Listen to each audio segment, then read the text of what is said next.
রোববার সকাল ১১টার সময় রাজধানীর প্রাণকেন্দ্র কারণ বাজারে বসুন্ধরা সিটি শপিং মলে ভয়াবহ আগুন লাগে, যা নিয়ন্ত্রণে ফায়ার সার্ভিসের ২৯টি ইউনিট কাজ করে।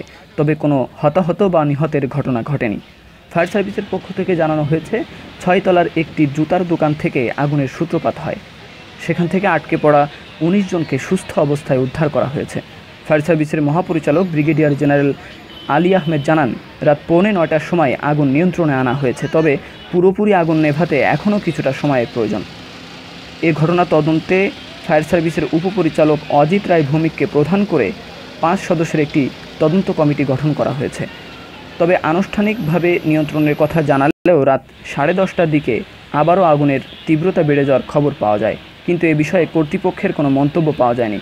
এদিকে প্রায় ৫০ কোটি টাকা ক্ষতির আশঙ্কা করছে বসুন্ধরা দোকান মালিক সমিতি। তারা বলছে, যে ব্লকে আগুন লাগছে সেখানে ১০০টি দোকান রয়েছে, যার প্রতিটিতে প্রায় অর্ধ কোটি টাকার মালামাল রয়েছে।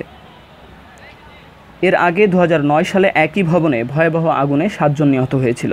এরপর ছোট ছোট পরিসরে কয়েকবার আগুন লাগার খবরও গণমাধ্যমে এসেছে। Munnaf Rashid, mobile TV, Dhaka.